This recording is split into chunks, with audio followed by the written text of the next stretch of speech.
That's why, saan tayo magpunta? Always, remember, meron tayong Panginoon laging kasama. Amen.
All the people say amen. Wow. Napakaganda po yung merong Jesus and me. Ama naming Diyos, maraming salamat po. Talagang ang aming pong buhay ay napakapalad sapagkat ikaw ang sumaamin. Ikaw po ang kaibahan, hindi po ang kayamanang material, hindi ang malusog na pangangatawan, hindi ang mahabang mga taon.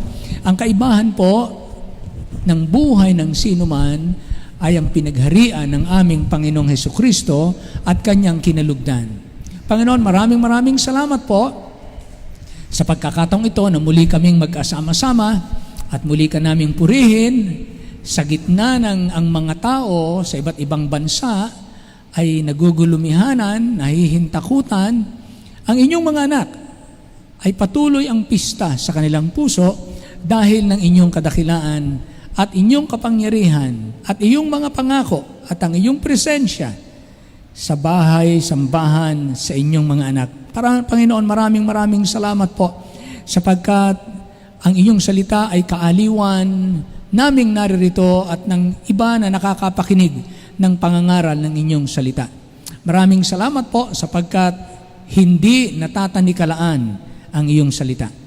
At dalangin po naming patuloy ang mga taong nangaglilingkod at nagbibigay ng kanilang lakas, kakayanan, tinatangkilik, maging ang kanilang buhay ay tinataya nila upang tumulong sa kapwa at bantayan ang kalusugan ng mamamayan upang hindi na lumala, kundi bagkos ay maingatan. Salamat po sa mga ganitong kababayan, kapatid naming Pilipino na at mga iba't ibang profession na nagtutulong-tulong magmula sa aming Pangulo hanggang sa pinaka mababang kawani ng gobyerno o mga naglilingkod sa pribadong pamamaraan. Panginoon, maraming salamat at hindi kapos ang aming bansa sa mga taong matulungin at hindi lalo kapos ang biyaya mo sa aming bansa. At yan po ang aming higit at lalong ipinagpapasalamat dahil gawa mo ang lahat ng ito. O Lord, dalangin namin ang mga kasalukuyan ngayon na naghihirap, natatakot, nanghihina dahil sila po ay kinapitan ng virus na kumakalat sa ngayon. At maging ang mga manggagamot, nurses na siyang nangangalaga sa kanila, pare-pareho niyo po silang bigyan ng kapanatagan na hindi lumalang may sakit at hindi po mahawa ang mga nangaglilingkod at tumitingin po sa kanila. Dalangin namin patuloy at naway madiskubre ang mabisa, tiyak, na gamot upang labanan ang ganito pong uri ng mga kasamaan at pagtagumpayan katulad ng sinabi mo na pagtagumpayan ng mabuti ang masama. O Diyos, kaya kami po'y naririto, dinggin mo po, kami po'y mag-uukol ng panalangin sa hapong ito para po sa aming bayan, para sa mga naulila, para sa mga naglilingkod, para sa mga taong bayan na hindi alam kung saan kukuha ng paraan paano sila magpipirmi sa bahay gayong kinakailangan nilang maghanap buhay. Salamat po sa mga namiminuno na nagsisikap tugunan, hatidan ng pagkain ang mga taong nangangailangan. Salamat din naman. Kami po'y nagpapasalamat dahil hindi na namin nahagilapin ang aming pagkain. Meron po kaming ilan, kaunti na pwede pa po namin gamitin sa ilang pang-araw na natitira. Kaya Lord, dalangin namin na hindi na po magtagal at ang ganito po ay matapos na at maginhawaan po ang mga bansa at muli, ang iyong salita ay maipangaral ng malaya at ganun din naman ang mga tao po ay matuto, maging malambot ang puso at tumingala po sa inyo. Dahil hinihiling namin ang lahat ng ito na nagpapasalamat at dinadalangit ang inaalala mga panambahan sa iba't ibang dako, sa iba't ibang bansa din naman, mga misyonero na bagamat mapanganib din sa kanila ay nagpapatuloy. Maraming salamat po sa lahat ng mga ginagamit mo sa kayusan. Ito po yung aming hiling at dalangin na pagpapalain mo sa pangalan lamang ng aming Panginoong Hesus. Lahat po magsabi ng malakas na Amen! Amen! Magandang hapon po uli. Narito po yung ating mga magbabasa. Brother Nair, pangunahan niyo po uli kami. At tayo ay sama-samang magbasa Jeremiah chapter 13 sa Tagalog Bible po natin.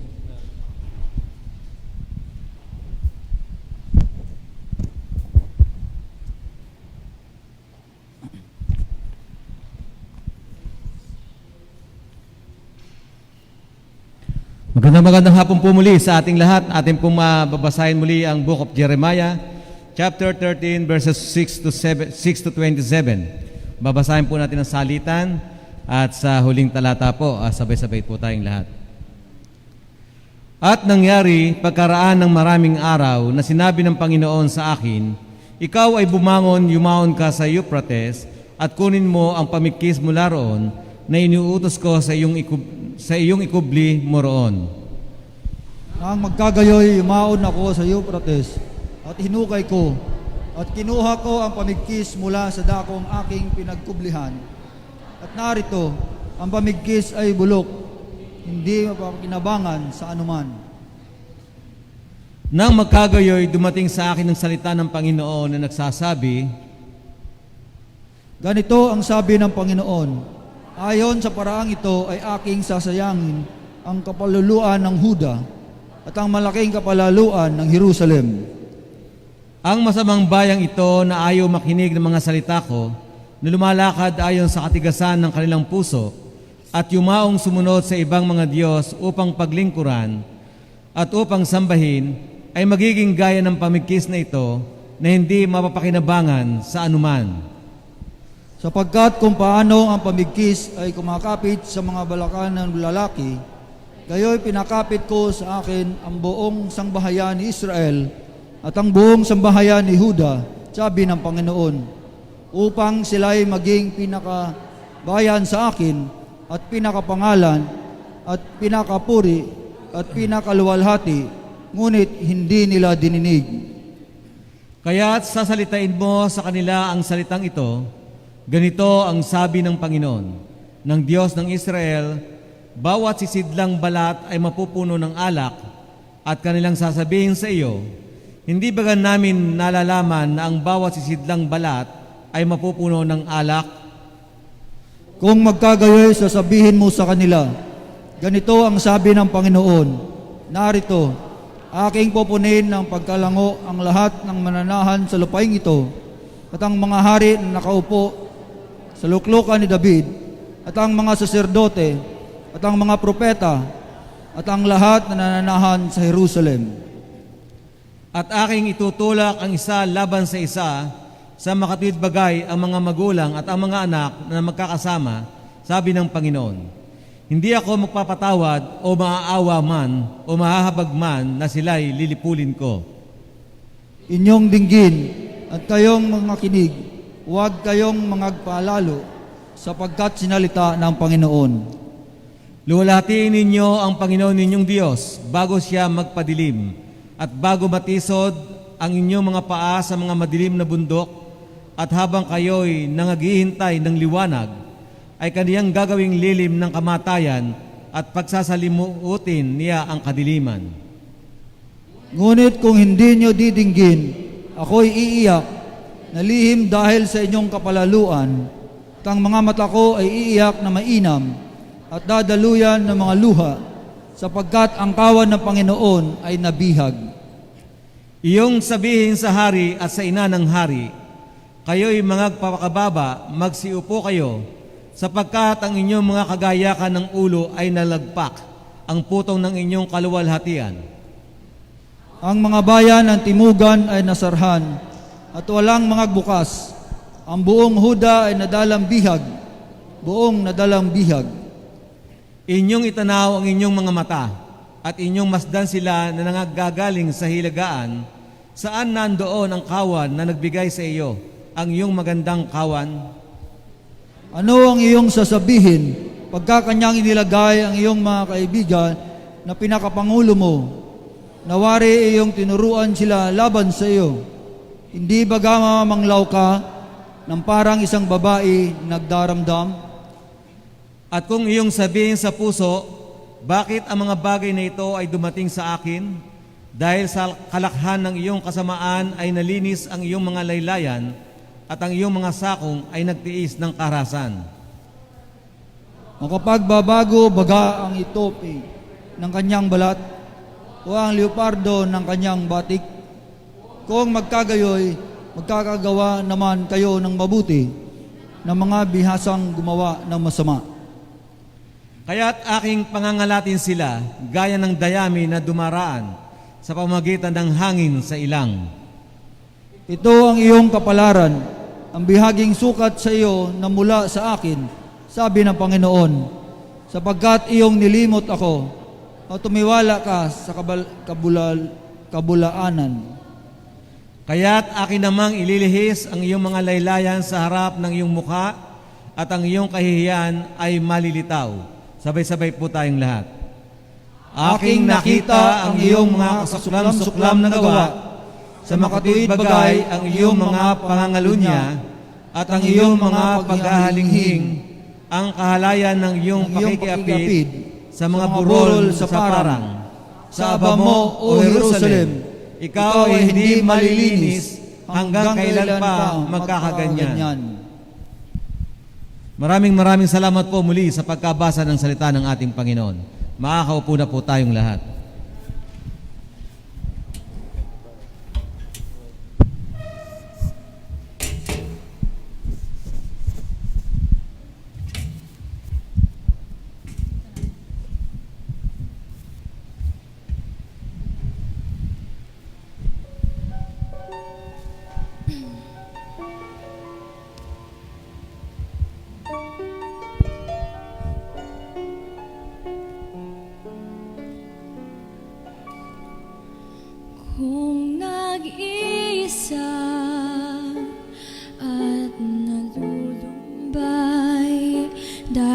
Dahil sa hirap mong tinataglay, kung kailangan mo ng karamay, tumawag ka at siya'y naghihintay. Siya ang iyong kailangan,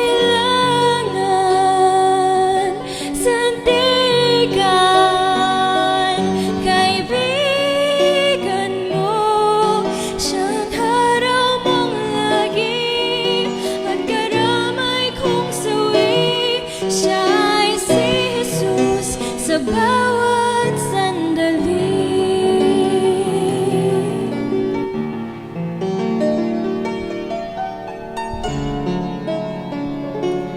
Kung ang buhay mo ay walang sigla, laging takot at laging alala, tanging kay Jesus makakaasa.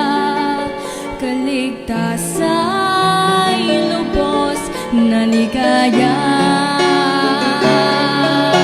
Siya ang iyong kailangan, sandigan, kaibigan mo. Siyang haraw mong lagi at karamay kong sawi. Siya ay si Jesus sa bawat sandali. Kaya't ang lagi mong pakatatandaan, siya lang ang may pag-ibig na tunay, pag-ibig na tunay. Siya ang dapat tanggapin at kilalin sa buhay mo. Siya noon, bukas, ngayon. Siya ang langit ko'y tugon. Siya ay si Jesus. Siya ay si Jesus. Siya ay si Jesus. Sa habang panahon.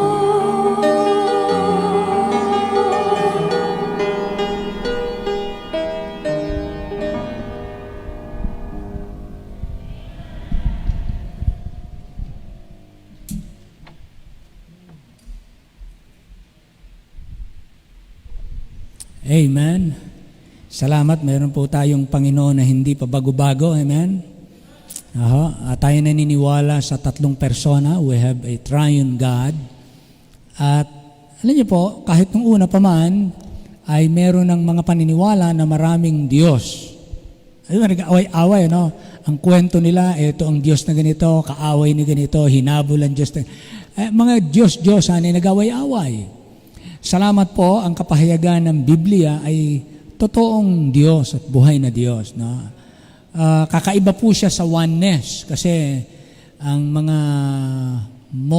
monotheist na tinatawag, isa lang ang Diyos.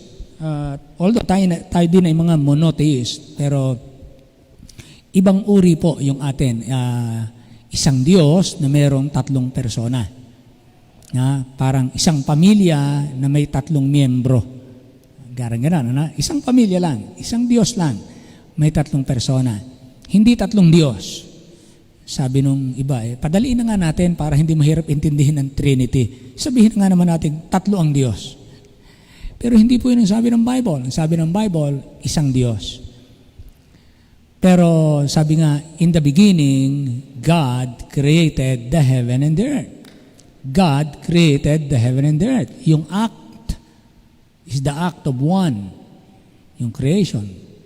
The beginning, God created. Pero yung salitang God ay plural, pangmaramihan. Hindi natin alam kung ilan yung Elohim na yon sa Hebrew until ipinliwanag po unti-unti sa banal na kasulatan na ang Diyos ay may tatlong persona. Kaya nagpapasalamat tayo at hindi tayo nalayo, hindi tayo naligaw, kundi nasumpungan tayo ng Diyos at tayo ay kanyang kinahabagan at pinakilala niya kung ano ang katotohanan. While tayo po ay tumayong lahat, bubuksan po natin ang ating Bible sa Genesis chapter 12.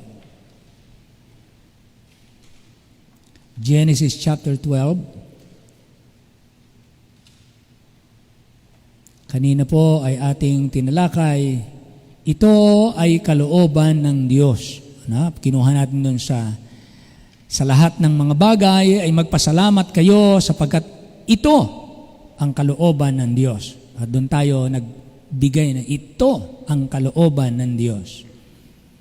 At ngayon naman po ay ating pagtutuunan ng pansin ang Genesis chapter 12 and verse 1. Babasahin po muna natin Genesis 12, 1, tuloy natin hanggang verse 5. Sige po. Right, sa English po tayo magbasa. Ready? Begin. Now the Lord had said unto Abram, Get thee out of thy country and thy kindred, and from thy father's house, unto a land that I will show thee. And I will make of thee a great nation, and I will bless thee, and make thy name great. Thou shalt be a blessing, and I will bless them that bless thee, and curse them that curseth thee, and in thee shall all families of the earth be blessed. So Abram departed as the Lord had spoken unto him, and Lot went with him. And Abram was 75 years old when he departed out of Haran. And Abram took Sarai his wife, and Lot his brother's son, and all their substance that they had gathered, and the souls that they had gotten in Haran, and they went forth to go into the land of Canaan, and into the land of Canaan they came. Tayo po sandaling manalangin. Ibig ko pong pagtuunan natin ng pansin, yung sabi ng Panginoon sa verse 1, sabi ng Panginoon, Get thee out of thy country, and from thy kindred, and from thy father's house, unto a land that I will show thee. Na yun po ang ating pagtutuan ng pansin, a land that I will show thee. Ang lupain, ituturo ko sa iyo. Tayo po'y sandaling manalangin. Naming Diyos, maraming salamat po. At narito ang iyong salita na aming babalik tanawin, ang lumang kasaysayan ni Abram, kung paanong siya ay iyong tinawag at dinala sa lupaing itinuro mo sa kanya upang dumuon siya. Nagpapasalamat po kami sa mga katotohanan na katulad po nito upang kami turuan at kami ay magkaroon ng pananaw sa hinaharap at makita po namin na ang aming kinalalagyan ngayon ay hindi hanggang dito na lang. Meron pa pong pwedeng tunguhin kung kami aakayin at tatawagin ng Diyos sa higit pang antas ng pananampalataya. Sa pamamagitan ng mga nangyayaring ito, ay itinataas mo ang antas ng pananampalataya ng inyong mga anak, na kami nga po'y nangagpapatuloy sa kabila ng ito ay binibigkas ng aming Pangulo, binibigkas ng pamunuan, binibigkas ng mga nakakaranas ng mga tao ay manatili sa loob ng bahay. Ngunit salamat po, meron din pong laya at pangunawa na pahintulutan ng mga taong mananambahan na nag-oobserba din naman ng naaayon sa kaayusang itinakda ng aming pamahalaan. Maraming salamat po sa kabutihan mo sa amin, minsan pa amin po muling idinadalangin sa iyo ang aming mga kababayan, hindi na po nawa lumala pa. At gayon din po ang mga nangangasiwa at tumutulong.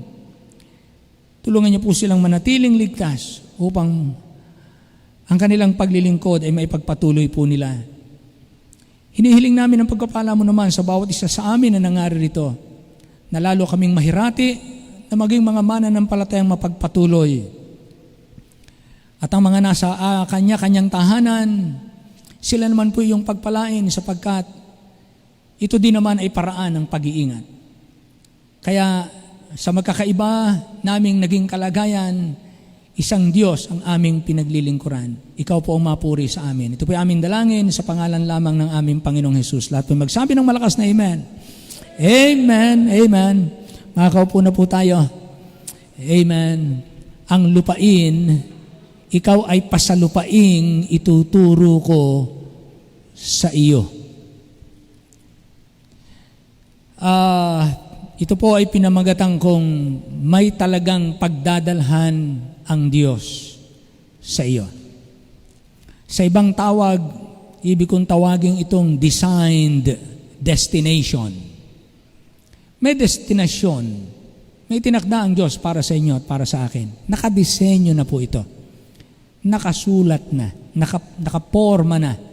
Ano po, kinakailangan na lang po natin, kumbaga meron na pong pattern. Na meron na po tayong susundan. Kaya hindi na po tayo manghuhula, hindi kayo dapat mahintakutan, hindi tayo dapat magulat, hindi tayo dapat magulantang, o kaya ay mabigla. Kung paano nagaganap at humahantong ang sino mang nananampalataya sa Diyos, dahil ito po ay according to God's design. Of course, kanina pinag-usapan po natin na kapag ka ang aking puso ay sumalungat sa gusto ng Diyos, ang aking puso ay may ginusto na hindi gusto ng Diyos, doon nagsisimula ang suliranin ng tao. Dahil ang una niyang nagiging kasalungat ay ang Diyos na nagdisenyo ng buhay natin. Sa pamagitan ng inyong kalagayan ngayon, sa pagitan ng kalagayan natin ngayon at sa ating patutunguhang destinasyon, may agwat na lugar, may agwat na espasyo, may agwat na panahon, may agwat na karanasan. Ibig sabihin, hindi ito nakukuha sa isang karanasan. Pangalawang karanasan, dugtong-dugtong na itinakda ng Diyos na inyo at aking mararanasan hanggang sa marating natin yung destinasyon na pagdadalahan ng Diyos sa bawat isa sa atin. Kaya ito po ay mayroong agwat na lugar. Maaring ang tirahan mo ngayon, later on ay mag-iibang yung tinitirahan. Ang oras ay magkaiba rin. Ang nagdaang mga taon, maaring ito'y abutin ng 20 taon o 10 taon. Hindi ko alam. Iba-iba po ang desisyon ng Diyos sa bawat isa sa atin. Ngunit ito po ay mayroong agwat. Kaya hindi po ito all at once will be here with us. Kaya may karanasan po na may mga agwat ang patlang, may mga agwat din po ang mga karanasan ng pagsubok, mga kahirapan, agwat ng mga pagpapala, at agwat ng mga posisyon ng Diyos, provision ng Diyos. Kaya not all at once ay ibibigay kaagad sa iyo ng Panginoon at makarating ka kaagad dun sa kanyang pagdadalhan sa buhay mo. Kaya dito po sa Genesis 12:1, sinabi nga ng Panginoon kay Abram, umalis ka sa iyong lupain. Sa akin pong note, ito po ay may underline, umalis ka sa iyong lupain. Of course, hindi ka makakarating sa lupaing ituturo ko sa iyo kung hindi mo handang iwanan ang kasalukuyan mong kalagayan. Na hindi pwedeng maabot mo yung mas mataas na antas ng buhay, pananampalataya at pagbibigay luwalhati sa Diyos kung hindi mo handang iwan ang kasalukuyan mong kalagayan. Kung ayaw mo, Abram, ng pagbabago, Kung hindi mo gustong baguhin ng Diyos ang sitwasyon, ang pangyayari, ang karanasan sa buhay mo, hindi mo maaabot, hindi mo mararating ang talagang pagdadalhan ko sa iyo. Kaya napakahalaga po, magkarugtong yung dalawa. Umalis ka. Pasalupain kang ituturo ko sa iyo. Umalis ka, at ang pag-alis mo dyan, meron kang pupuntahan. Kaya magkarugtong po ang pagsunod sa katuparan ng pangako ng Diyos. Ang pagsunod ay karugtong ng katuparan ng pangako ng Diyos. Hindi po ng Diyos gagawin yung kanyang ipinangako na hindi mo gagampanan ang iyong responsibilidad. Sa Genesis chapter 12 verse 2, sabi niya, kung aalis ka sa iyong kamag-anakan diyan sa Haran, gagawin kitang isang malaking bansa. You see that? Meron akong gagawin greater sa kung anong meron ka dyan. Alam kong masaya ka na dyan, panatag ka na dyan. Pero Abram, meron akong gagawin na hindi mo kayang gawin dyan at hindi mangyayari dyan. Kung aalis ka dyan at tutunguhin mo ang ibig kong pagdalahan sa iyo, gagawin kitang isang malaking bansa. Hindi lang yon, ikaw ay aking pagpapalain. Ikaw ay aking padadakilain, ang iyong pangalan. At ikaw ay magiging isang pagpapala o kapalaran. At pagpapalain ko ang mga magpapala sa iyo. Susumpain ko ang mga susumpa sa iyo. Ibig sabihin, walang magiging mapagtagumpay laban sa iyo dahil lahat na maging kaibigan ka, kaibiganin ka, ibe-bless ko sila. Lahat ng awayin ka, susumpain ko sila. So, anong gagawin niyo kay Abraham? Kalabanin niyo siya, kalaban niyo ang Diyos. Pagpalain mo siya, makakabuti sa iyo. Kung si Abraham ay aalis at siya'y patutungo sa lupain na ibig ng Diyos. Ano mo mga kapatid, isa sa napakahirap po sa karanasan ng tao ay iwan ang kanyang kinasanayan.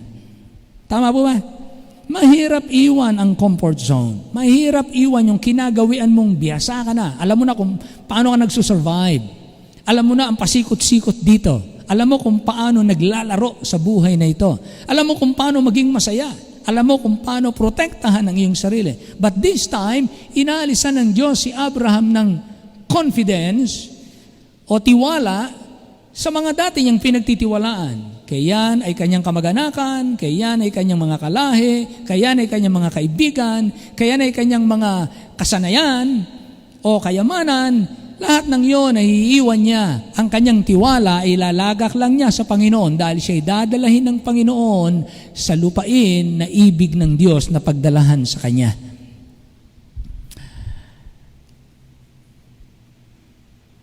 Isinama ni Abram si Sarai, kanyang asawa, at si Lot na anak ng kanyang kapatid, at ang lahat ng pag-aaring kanilang natipon, at ang mga taong kanilang nakuha sa Haran, at nagsialis upang pasalupain ng Kanaan at dumating sa lupain ng Kanaan. Masarap po magsama mga kapatid sa lugar na kung saan dadalhin tayo ng Diyos at tayo pagpapalain. Isama natin ang mga tao, doon natin isama ang mga tao sa kung saan yung pagpapala sa atin ay makakasama sila. Yun po ang ating pakanaisin sa ating kapwa. Yung kaya tayo nagsusoul win, kaya natin inaakay ang mga tao, pinagpala na po tayo ng Diyos dahil ni Kristo. At ibig nating sila man ay makasama natin na pinagpapala din. Ito ang sabi po muli, inulit po ito sa Deuteronomy chapter 30 verse 5. Ito po ang sabi ng Panginoon, at dadalhin ka ng Panginoon mong Diyos, ito po sa Israel na, at dadalhin ka ng Panginoon mong Diyos sa lupain na inari ng iyong mga magulang at iyong aariin at gagawang kanya ng mabuti at pararamihin kanya ng higit kaysa iyong mga magulang. Dadalhin ka ng Diyos. Well, ang Diyos po ay nangangako, kung iiwanan mo to, huwag kang tumutol sa pagdadalahan ng Diyos, magtiwala ka sa Panginoon, iwan mo ang iyong kasanayan, at ang Panginoon ang nangangako, mapapabuti ka, ikaw at ang iyong sambahayan, at ang iyong mga mahal sa buhay. Kaya, dito po, may talagang pagdadalhan ang Diyos sa iyo. Nauna po, na ibig kong ating pansinin, ang Diyos ay may inilaan na tamang destinasyon ng buhay. Ang Diyos ay may inilaan na tama o talagang destinasyon ng iyo at ng aking buhay. Sabi niya sa 12:1, ikaw ay pasalupaing ituturo ko sa iyo. Hindi sa lupain ng mga Kaldeo, kundi sa lupang pangako ng Diyos, doon sa Kanaan. Sabi po sa Isaiah 46:9, inyong alalahanin ang mga dating bagay ng una, sapagkat ako'y Diyos, walang iba liban sa akin. Ako'y Diyos at walang kagaya ko, na nagpapahayag ng wakas mula sa pasimula, at ng mga unang panahon ng mga bagay na hindi pa nangyayari, na nagsasabi, ang payo ko ay mananayo at gagawin ko ang aking buong kaligayahan. The pleasure of God. That's another message about the pleasure of God. You seek the pleasure of God. You seek to please Him. So, sabi po rito mga kapatid, alalahanin yung dating bagay. Ako'y Diyos, walang ibaliban sa akin. Nagpapahayag ng wakas mula pa simula. Alam na ng Diyos ang simula at katapusan. Kaya kung pagdadalhan niya kayo, ano man ang pagdadalhan niya sa akin, lahat po ng ito planchado na po mga kapatid. Wala na po tayong i-improve. Planchado na. Hindi lang natin minsan gusto yung kanyang iba't ibang mga stopover, yung mga gagawin niyang mga detour sa ating buhay, yung paano niya inililiko ang karanasan ng buhay, sa niya tayo pinasusuot, kung naalala ko po, ng ating Panginoong Hesukristo, bago dalahin sa krus ng Kalbaryo, yun ang kanyang destiny, yun ang kanyang patutunguhan, dun siya dadalhin talaga ng Panginoon, pupunta ka sa krus. Pero bago pumunta po diyan, pagkabaptize sa kanya, dinala ng Holy Spirit sa bundok at tinukso ni Satanas. Ganon inililiko, ganon hinuhubog ang kasaysayan maging ng ating Panginoon. Dinala siya ng Espiritu ng Diyos sa bundok ng pagsubok at siya po ay tinukso at siya po ay naging mapagtagumpay. Bakit po? Sapagkat ang ating Panginoong Hesus, hindi po niya kinalimutan yan. Ito ang aking talagang sadya. Ito ang aking destinasyon. Dito ako talaga dadalhin ng Diyos. Kaya kung saan tayo dinadala ng Diyos, mga kapatid, manatili tayo kung kayo'y dinala ng Diyos, naligtas kayo, kayo ay binata at dalaga, inyong luwalhatiin ng Diyos sa inyong pagkabinata at inyong pagkadalaga. Kung kayo tinawag at iniligtas ng Diyos, na kayo may asawa, luwalhatiin at dakilain natin ng Diyos sa panahon na tayo ay may asawa.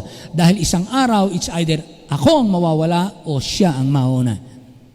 Enjoy po natin ang ating mga panahon na tayo magkakasama sapagkat maaring andyan ang ating anak, bukas wala na siya. Enjoy natin ang ating mga magulang dahil maaring ngayon kasama natin siya, bukas maya-maya lang wala na siya. So mga minamahal, sabi niya sa bansang Israel, sapagkat nalalaman ko ang mga pag-iisip na aking iniisip sa inyo, sabi ng Panginoon, mga pag-iisip tungkol sa kapayapaan, hindi tungkol sa kasamaan, upang bigyan kayo ng pag-asa sa inyong huling wakas.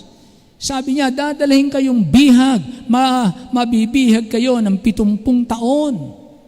Huwag kayong pumalag sa plano ko. Huwag kayong tumanggi. Huwag kayong tumutol, huwag kayong magmarunong, sumama kayo. Pag hindi kayo sumama, mamamatay kayo sa tabak. Pero pag kayo sumama at nagpadalang bihag kayo, aalagaan ko kayo doon. Sa loob ng 70 taon. Sa dami ng sabat na inyo akong nilimot. Kaya ang Diyos po, nagsabi sa kanila, kaya ang pagitan mula sa lugar na inaalisan hanggang sa lugar na patutunguhan, kung ito po ang point of departure at ito po ang point of destiny, in between, ang tawag po natin dito ay journey. Pag sinabi nating journey, ito po ang point of departure. Kapag ka ikaw ay umalis at nagsimula kang humakbang, palapit ng palapit doon sa gusto ng Diyos pagdalahan sa iyo. Ang tawag doon sa palapit ka ng palapit, habang lumalapit ka, ang tawag doon ay progress. Merong progress. Ang tawag sa kabuuan, ito ang inyong lifetime journey. Ito yung inyong buong buhay na paglalakbay. Sa inyong paglalakbay ay merong progress sapagkat palapit ka ng palapit sa talagang ibig ng Diyos na iyong marating.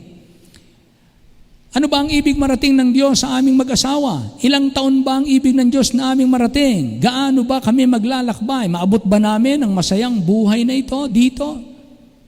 Ganon din kayo.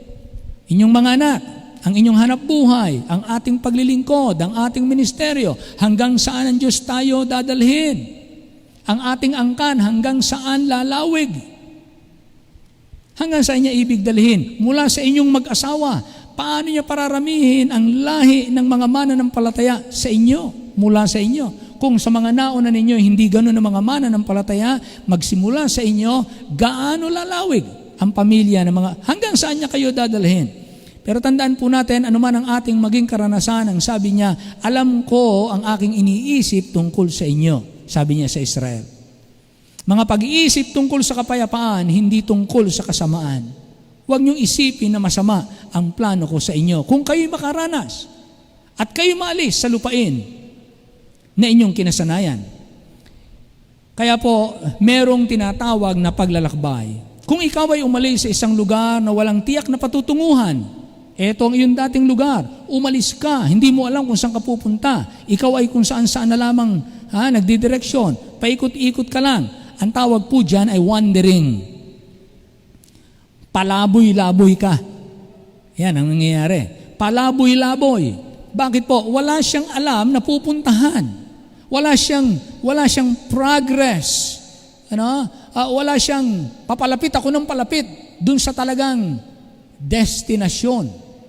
Walang ganon. Bakit? Wala naman akong talagang alam na pupuntahan, kaya naghahagilap ako kung ano ang masumpungan ko at paikot-ikot siya sa buhay. So that is wandering.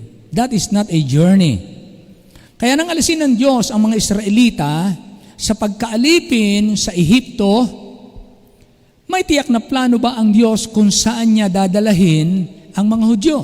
Nang sila ay magkaroon ng Exodus o ng exit mula sa Egypt, inalis ng Panginoon sila. Meron ba ang Diyos pagdadalahan sa Israel? May nakatakda ba silang destinasyon na doon sila pipirme? Yes, meron. Iniligtas kayo ng Diyos. Iniligtas ako ng Diyos. Ano ba ang ating buhay? Basta araw-araw na lang ganito? Araw-araw na lang ganito? Wala ba tayong destinasyon? Meron po. Kaya tayo tinuturoang patuloy ng salita ng Diyos. Ang ating destiny ay yung sinasabi sa Hebrews or Ephesians chapter 4. Balikan po natin yon. Ephesians chapter 4 verse 15. Sabi po rito, but speaking the truth in love, sinasalita namin ang katotohanan sa pag-ibig ng hinahanap namin ay ang inyong kapakinabangan upang sa gayon ay magsilago kayo sa lahat ng bagay. Nadilit walang iba kundi si Kristo. Ang kauwian ng lahat ng self-improvement ko, self-improvement ninyo, ang mababantad sa inyo at ang maaaninag sa inyo at makikita sa inyo ay yung buhay ni Kristo. Christ-likeness.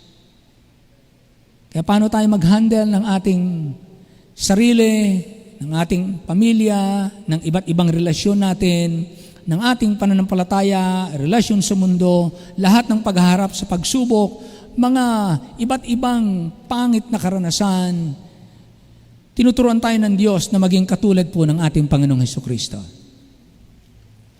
Ibig niya tayong dalahin doon. Yun ang ating destiny, Christ-likeness. Kaya kapag ka nag-rapture, mga kapatid, doon lamang tayo magiging perfect. We will become Christ-like.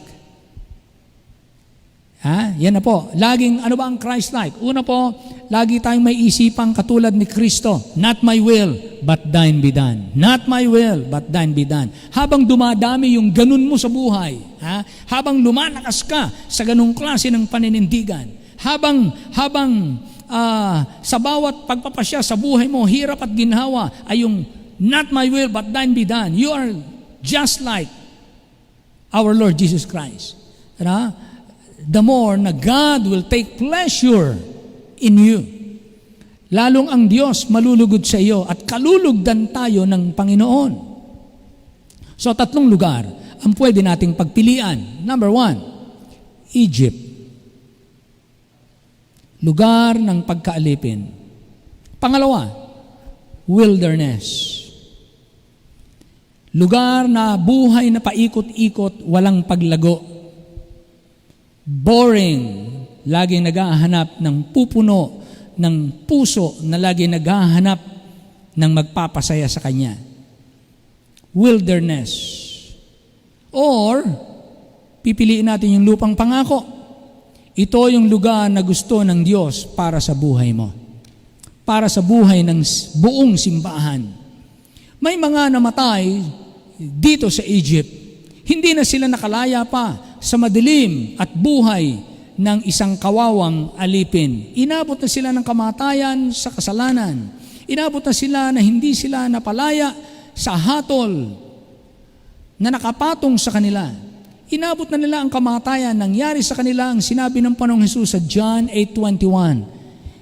Mamamatay kayo sa inyong kasalanan. Kung saan ako magtungo, hindi kayo makakarating. Ito po yung mga taong yon, namatay sa Ehipto.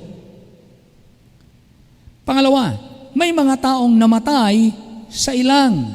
Nakaalis sila sa Egypt. Pero pag alis nila sa Egypt, hindi nila gusto yung mga karanasan na pinapahintulot ng Diyos kanila. Naandyan yung walang tubig, naandyan yung wala silang tinapay, andyan yung wala silang karne, andyan yung may mga ahas, andyan yung mga... So, sari-saring karanasan. Sila ay nayamot sa kanilang paglalakbay. Sabi ng Panginoon, hindi nila natutunan ng aking daan. Hindi nila nakuha yung aking takbo ng isip. Hindi nila nakuha yung laman ng aking puso. Hindi nila naunawaan kung paano ang aking paggawa sa kanilang buhay. At inibig ng mga tao ang kanilang sariling pamamaraan. Gumagawa sila ng sarili nilang anyo ng pananampalataya na gusto nila, na kampante sila at madali para sa kanila.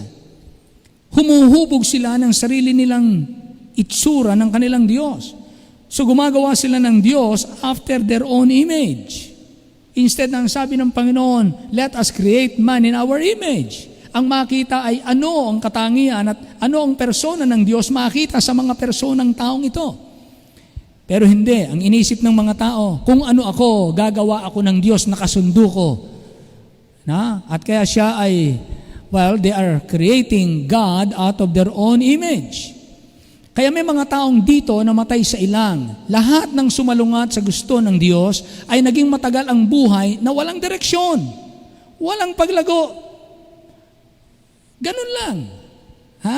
Hindi na nagbabago. Ang commitment nila, ganun lang. Yun lang ang buhay nila. Walang direksyon, walang kabuluhan, walang patutunguhan. Puro dito lang sa lupa. But as far as Christ-likeness is concerned, stagnant. Going down. Going down. Puro sila trabaho, wala silang kapahingahan. Hanggang ang masamang kalagayang ito ay kanilang kamatayan. Itong wilderness journey, marami na pong namatay dito. Ngunit, may mga taong namatay sa lupang pangako. Dito. Sino po sila? Sila ang nakaranas ng pagliligtas. Mula sa Egypt, inalis sila ng Panginoon, nakaranas sila ng pagliligtas. Sila ang nakaranas ng pakikisama at pangunguna ng Diyos. Sa kanilang paglalakbay, sa buhay karanasan, araw-araw, ang sinusunod nila at pinahahalagahan nila at inuuna nila ay ang salita ng Diyos. Naranasan nila ang presensya ng Diyos araw at gabi. At dinala sila ng Diyos sa hindi nila kayang ibigay, hindi kayang ibigay kahit ng buong yaman ng Egypt. Hindi kayang ibigay ang buhay na ito kahit ilagay ang buong yaman ng mundong ito. Kaya ito po ang mga taong nakarating sa lupang pangako. And this speaks of Christ-like life. Ito po yung Christ-like life. Tawag na iba ay resurrected life. Ang tawag ng iba ay dead to self, alive unto God. Sa una po, ang Diyos ay may inilaan na tamang destinasyon ng buhay mo.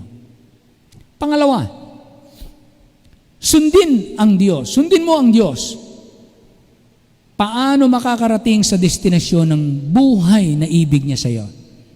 Sundin mo ang Diyos. Marami na po ang nakaranas nito. Si Joseph, kanina pinag-usapan natin, sumunod lang si Joseph. Alam niyo naman ang karanasan ni Joseph. Napag-usapan na rin natin kanina, nabasa niyo na ng ulit-ulit yan. Alam niyo ang kanyang naging simula. Sa kanyang kabataan, maybe at the age of 17, 18, maybe. Pero batang-bata pa si Joseph nang siya po ipagbili ng kanyang mga kapatid at dalhin siya sa foreign land. At siya nabuhay doon mag-isa at iba't ibang karanasan ang naranasan niya doon. Bagamat siya nabuhay ng tapat, siya po ay pinagbintangan, siya po ay tinukso, at siya po ay ipinahamak ng iba. Nung siya ay naroon na sa bilangguan, kinalimutan siya ng naging kaibigan niya sa loob. Pero ang Diyos hindi po nakakalimot. Kaya sundin lang po natin ang sundin lamang natin ang Diyos, paano makakarating sa destinasyon na ibig ng Diyos sa buhay natin. At katulad po ni Joseph, mangyayari po ito. Nagbigay ang Diyos ng leading sa kanyang buhay upang ito ang ating hangarin at lakaran. Makikita natin ito sa Genesis 37:6-11. Makikita natin dito na kapag ang Diyos ang may gawa, ang pamamaraan ay kamangha-mangha. Genesis 37:6-11. Ito pong sabi sa verse 6, "And he said unto them, Hear, I pray you, this dream which I have dreamed." 7, "For behold, we were binding sheaves in the field, and lo, my sheep arose, and also stood upright. And behold, your sheaves stood round about, and made obeisance to my sheep." 9, next verse. "And he dreamed yet another dream, and told it to his brethren, and said, Behold, I have dreamed a dream more. Here's another dream. And behold, the sun and the moon and the 11 stars made obeisance to me. And he told it to his father and to his brethren. And his father rebuked him, and said unto him, What is this dream that thou hast dreamed? Shall I and thy mother and thy brethren indeed come to bow down ourselves to thee to the earth? And his brethren envied him, but his father observed the saying. Tingnan niyo po mga kapatid, sa simula pa lamang si Joseph na sumusunod sa kalooban ng Diyos, na kontento siya sa kalooban ng Diyos, kung saan siya dinadala ng Panginoon, sumunod lang siya. Basta ang alam niya, ginagawa ko ang tama sa paningin ng Diyos, kung ano man ang sumapit sa buhay ko na hindi ko kayang kontrolin, na hindi hawak ng aking kamay, ako ay hindi magrereklamo. Hindi ako magre-rebelde at hindi ako tatalikod at hindi ako lilihis sa paglilingkod at pagtatapat sa Diyos. Sa ganung paraan, si Joseph ay naipagbili sa foreign land, sa mga Egyptian. At si Joseph po ay nakarating doon kahit ang hindi magandang trato at ugali at inggit ng mga kapatid ni Joseph ay ginamit din ng Diyos upang si Joseph ay makarating sa Egypt. Tingnan niyo po yon. Nakarating si Joseph sa plano ng Diyos sa kanya. Nakarating siya doon na hindi siya namasahe ng kanya. Hindi siya nag-effort ng kanya. Ang binigyan niya ng effort, masunod niya ang kalooban ng Diyos sa kanyang buhay. At ang Diyos ang nagdadala sa kanya kung saan siya ibigin ng Diyos dalhin. Pero ang naging paraan ng kanyang paglalakbay ay hindi po smooth sailing. Hindi po magaan na tanggapin. hindi gumagaang sa kalooban dahil napawalay siya sa kanyang minamahal na magulang. Nawalayo siya sa kanyang minamahal na bayan. Pero sundin mo lang kung paano makakarating sa destinasyon. Sundin mo lang ang Diyos. Makakarating ka sa destinasyon ng Diyos na ibig niya sa iyo. Ang inyong pagtanda, ang aking pagtanda, ay mapupuno ng magagandang alaala sa likuran. At mapupuno kayo ng magandang bukas na darating. Sumunod lang tayo sa Diyos. Makakarating tayo sa designed destiny ng Diyos para sa atin. Kaya po, nakita natin ang ginawa ng Panginoon sa buhay ni Joseph. Nakita din po natin ang ginawa ng Diyos sa buhay ni Moises. Pagdating ng 400 na taon ng pagkaalipin sa Ehipto, ibinangon niya si Moises sa panahon na hirap ang mga Israelita. Paano sila tinatrato bilang alipin? Pero nagbagon ulit ang Diyos ng isang gagamitin niya upang magkaroon ng magandang pagbabago at mangyari ang gusto ng Diyos sa kanilang buhay. Again, dadalahin na naman sila ng Diyos mula sa dating buhay, dadalhin sila sa panibagong buhay. Ibinangon ng Panginoon si Esther, isang babae na naglakas ng loob. Siya ang bumigkas ng ganito, "If I perish, I perish." Alang-alang sa kanyang kababayan, alang-alang sa kanilang pananampalataya, nanindigan po si Esther. At sa pamagitan ni Esther, ngayon, nagdiriwang ang Israel. Kaya meron silang ipinagdiriwang na kanilang parang kalayaan nila. Isang uri ng pagdiriwang sa Israel. At ito po yung panahon ni Queen Esther. Dinala po ang mga Israelita sa Babylonia. Merong Daniel na ibinangon ng Panginoon. Si Daniel ay nanindigan din. At nakita natin kung paano nailigtas ang iba't ibang tao sa pamagitan ng paninindigan ni Daniel. Mga kapatid, tingnan niyo po, magpasakop lang tayo sa Diyos kung saan niya tayo dadalahin. Manatili ka lang tapat sa kalooban ng Diyos. Ano man yung seemingly evil thing, yet unavoidable. But just choose to obey God in every step of the way.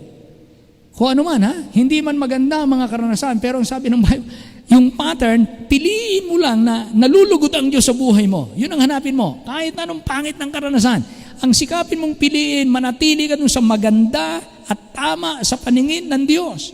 Yun ang parang bangka, Yun ang parang submarine, yun ang parang airplane, na yun ang maghahatid sa iyo doon sa destinasyon na gusto ng Diyos sa buhay mo.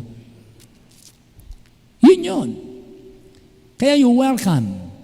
Para lang yang, alam nyo, ang mga taong alam nyo naman yung mga taong nagsisurfing, tayo, pagka nakita natin, maligo tayo sa dagat, puntaan tayo sa dagat na ganyan. Pagpunta natin doon sa dagat, nakita natin, ang lalaki ng alon. Sabi natin, ako, ang lalaki ng alon. Ayoko nang maligo, ang lalaki ng alon.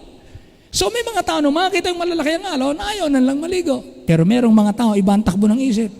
Yung mga nagsisurfing,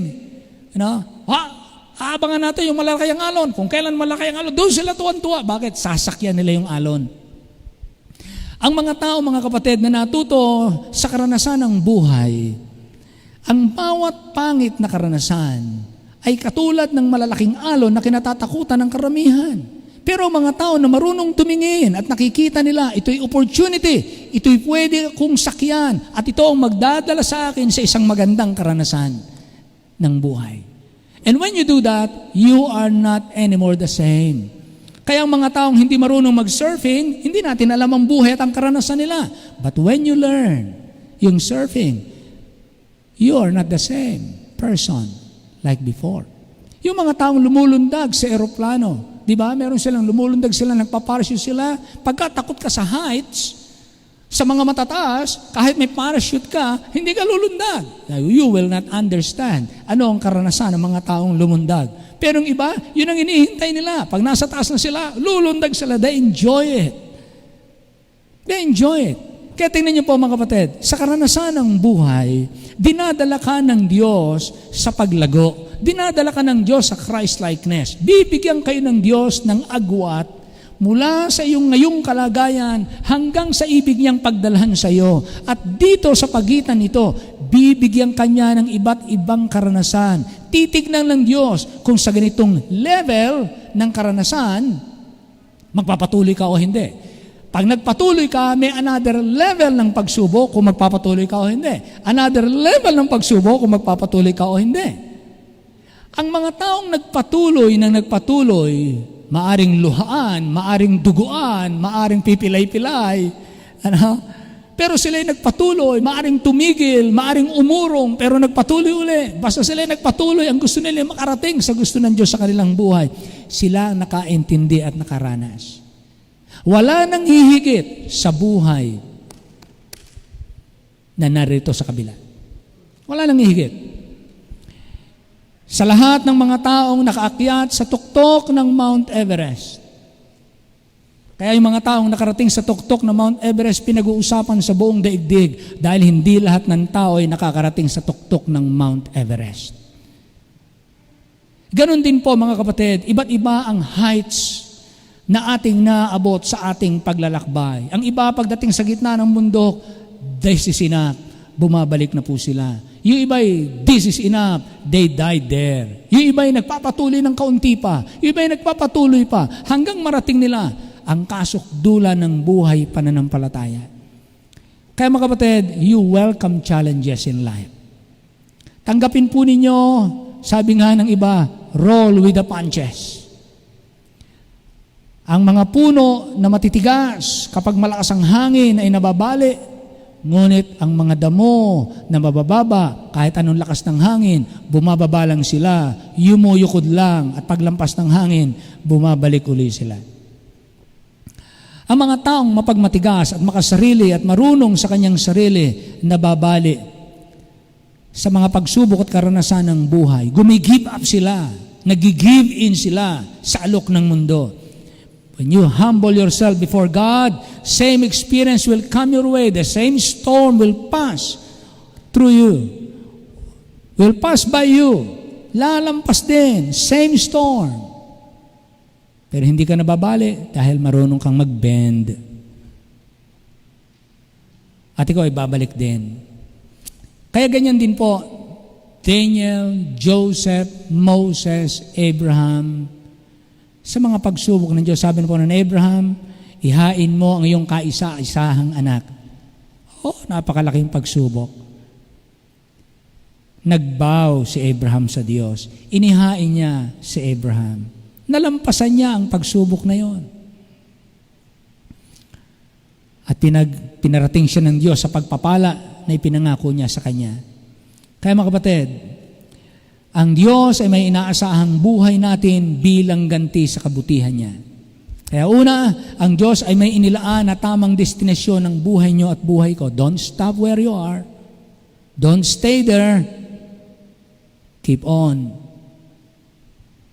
Huwag kayong makontento sa yan lang ang iyong ginagawa. Humanap pa kayo, ano pa kaya ang pwede kong magawa sa Panginoon? Pangalawa, sundin mo ang Diyos para makarating ka sa destinasyon ng buhay mo. Hindi pwede ang iyong sariling ingredient. Sa pagluluto, maraming chef umiimbento na kanya-kanya. Pwede yun doon. Pero dito sa kalooban ng Diyos, hindi pumapayag ang Diyos na tayo ay naglalagay ng ating sariling dagdag na ingredient. Ang lahat ng ingredient po ay bigay na ng Diyos. Amen? Yun lang po susundin natin. You follow clearly stated SOP. Trust and obey. For there's no other way to be happy in Jesus but to trust and obey. Sundin mo ang plano o ang Diyos paano makakarating. Then, pangatlo, ipinakita ng Diyos ang kanyang gagawin upang hindi ka kapusin na marating mo ang destinasyon ng buhay mo. May mga tao po na naglakbay. Niligtas ng Panginoon. Okay, maglakbay kayo, magsimula na kayong sumunod sa kalooban ng Diyos. Sila'y sumunod, sila'y sumunod, sila'y sumunod, sila'y sumunod. Mahaba ng panahon na sila'y sumusunod. Sa bandang huli, kagaya ni King Uzziah, sa bandang huli, doon lumihis. Kinapos. Hindi niya na nakita ito, hindi niya na naabot ito. Dito, kinapos. Sayang. Sayang. Kinapos. Now, anong dahilan paano nakakarating ang mga tao doon? Natitingnan po natin sa Bible ang mga taong nakarating sa tamang destination. Let's go to Revelation chapter 6, verse 7. Revelation chapter 6, verse 7. Isa po sa pwede nating tignan ay ang mga taong ito. Ito po ay sa panahon ng Great Tribulation. Ano po? Chapter 6, 7 to 9. And when he opened the fourth seal, I heard the voice of the fourth beast say, "Come and see." So si Abraham, tinawag po ng sinasabing beast, uri ng nilalang sa langit. Na? At si Abraham ay si Apostle John, kinuha niya, dinala niya in the spirit, dinala sa langit. Sabi niya, halika, tingnan mo. And I looked, and behold, a pale horse. And his name that sat on him was Death, and hell followed him. Isabihin ng death and hell followed him. Death and hell. Physical death, at yung mga matay physically, ang susunod na event, pumunta sila sa impyerno. So death and hell followed with him. And power was given to them over the fourth part of the earth. 1/4 ng population ng mundo, to kill with sword and with hunger and with death and with the beast of the earth. And when he opened the fifth seal, so yung fourth seal, mga hindi mananampalataya yan, death and hell. But sa fifth seal, sabi rito, and when he opened the fifth seal, I saw under the altar, kung itong altar, under the altar, the souls of them that were slain for the word of God and for the testimony which they held. Sino po itong mga taong ito na under the altar of God? Sabi dito, they are the souls of them that were slain for the word of God. Ibig sabihin, ito yung mga tao na ngayon ay nasa langit, na nasa ilalim ng altar ng Diyos. Ito yung mga tao noong panahon na sila ay nabubuhay, hindi sila humiwalay, hindi sila bumago sa salita ng Diyos. They were slain for the word of God. Now, imagine niyo po, anong klaseng mga tao to na para sa kanila, mas mahalaga na masumpungan kaming nagtapat sa Diyos kaysa manatili kaming buhay. Kami nagtapat at kami pinagpapatay kaysa sa kami nanatiling buhay at kami naging taksil sa aming Panginoon. Sabi niya, and for the testimony which they held. Kaya ang sabi po ng Bible, do not be ashamed of the gospel of Christ. Ang pinanghihawakan nila yung patotoo ng ating Panong Jesus. At ang salita ng Panginoon, hindi nila binitawan ito, hindi nila ikinahiya. At sila po'y pinagpapatay. So ito po mga kapatid ay mga taong hindi nagbago. Ang tawag po ng ating Panginoong Hesus sa kanila ay makikita niyo sa John chapter 8. John chapter 8, 31 and 32. John 8, 31 and 32. Ito ang sabi ng Panginoon. Then said Jesus to those Jews which believed on Him, if you continue in my word, then are ye my disciples indeed. Ibig sabihin, kung kayo'y magpapatuloy sa aking salita, kahit kayo'y inuusig, tinatawanan, nilalaitan, nilalait, nabibigatan, pinipighati, hinahadlangan, pero nagpapatuloy kayo sa aking salita, kung magkagayon, kayo nga ang tunay kong alagad. So sino itong nasa chapter 6 ng Revelation na pinagpapatay dahil ang salita ng Diyos? Sila po yung nagpatuloy sa salita ng Diyos kahit sila'y pinag-uusig. Mga kapatid, sa iba't ibang bansa ngayon, ang mga Kristiyano ay pinagpapapatay. Marami po ang mga batas na ipinapasa sa iba't ibang bansa na laban sa pananampalatayang Kristiyano. At ang iba po'y pinagpapapatay at hindi tumututol ang United Nations. Hindi hinaharang ng mga bansa. Nakakalungkot pong marinig Daan-daan, libo-libo, isang buong simbahan, susunugin ng simbahan, susunugin ng mga Kristiyano, pagpupugutan ng ulo. Walang kaso. Why? Anong sabi ng Bible? Kung kayo'y tigasanlibutan, iibigin kayo ng tigasanlibutan. Dahil hindi kayo tigasanlibutan, kamumuhian kayo ng tagasanlibutan. Kung paano ko kinamuhian, gayon din kayo kamumuhian. Mapalad lang po tayo sa atin, sa kapanahunan natin ngayon, na sa atin ay malaya pa. Pero hindi po natin tao dapat i-take for granted, mga kapatid. Sapagkat pinagbabayaran na po ito ng buhay ng maraming mananampalataya sa iba't ibang lugar. Ano sabi ng Panginoon? Kayo ang tunay kong mga alagad. Kaya niyo po mga kapatid, itong pinapractice natin ito ngayon, bahagi ito ng pagiging tunay na alagad ng Panginoon. I know it's not easy. I know it's not easy. Sa inyo, maaaring pagod na pagod, puyat na puyat. Iba, marami kayong tinawid na mga hadlang. Pero ito isang bahagi ng pagiging tunay na alagad.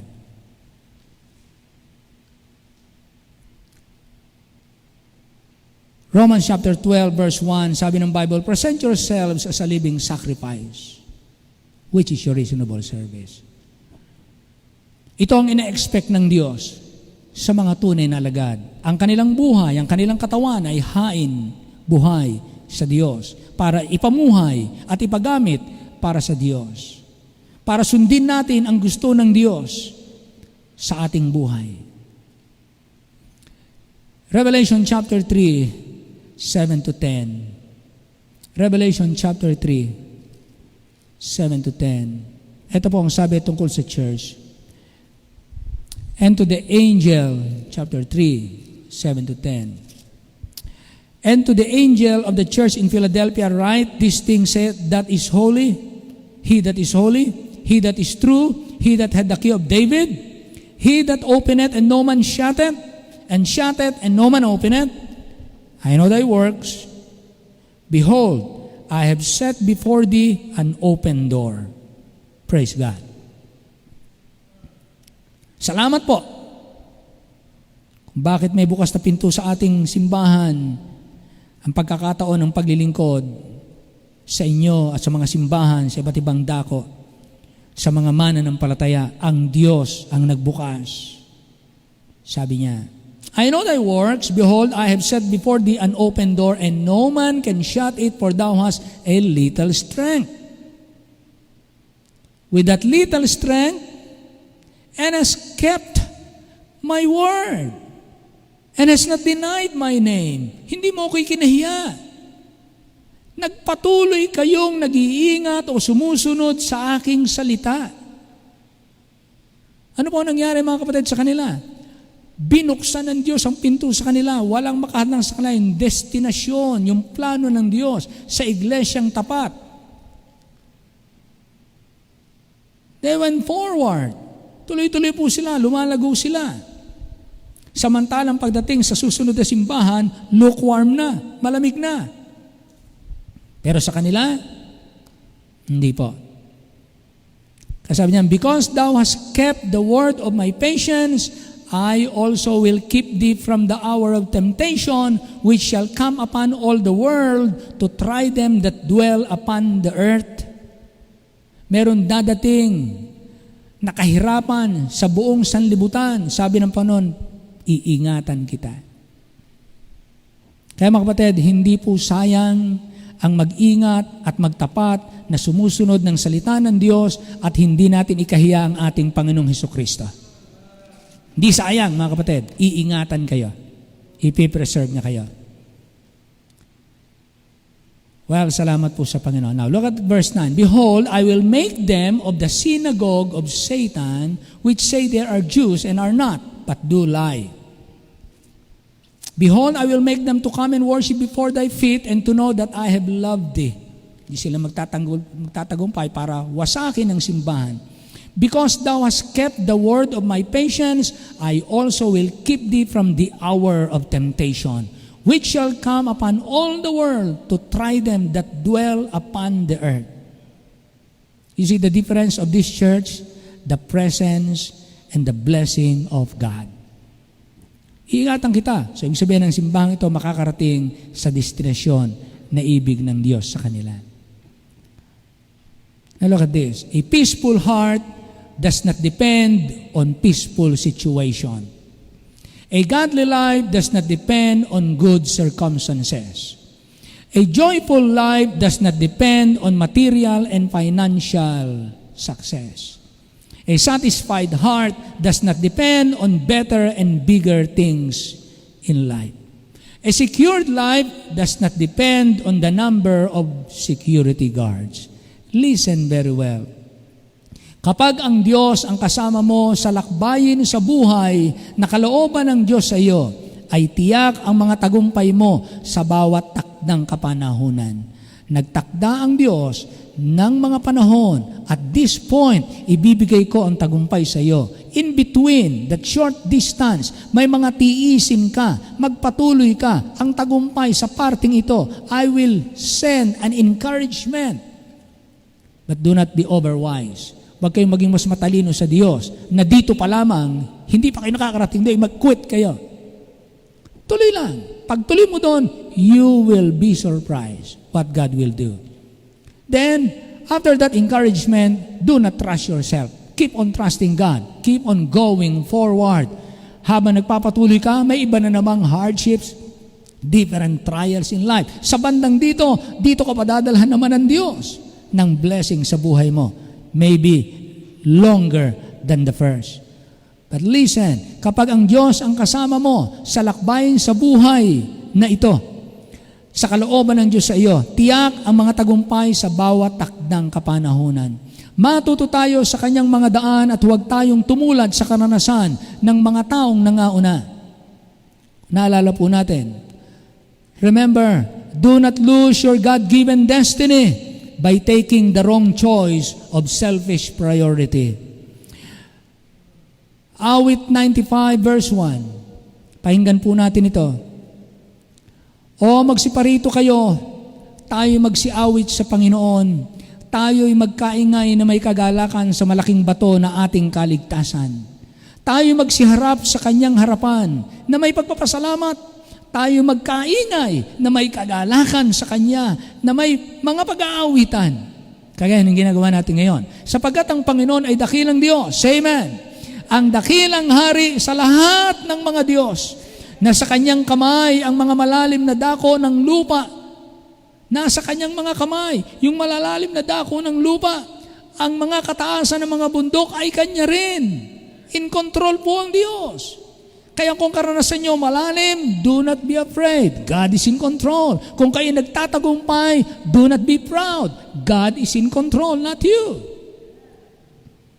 O magsiparito kayo, tayo magsisamba at magsiyukod, tayo magsiluhod sa harap ng Panginoon na may lalang sa atin, sapagkat siya'y ating Diyos at tayo'y bayan ng kanyang pastulan at mga tupa ng kanyang kamay. Ngayon, kung inyong didinggin ang kanyang tinig, huwag ninyong pagmamatigasin ang inyong puso kagaya sa Meriba, gaya sa kaarawan ng Masa sa ilang.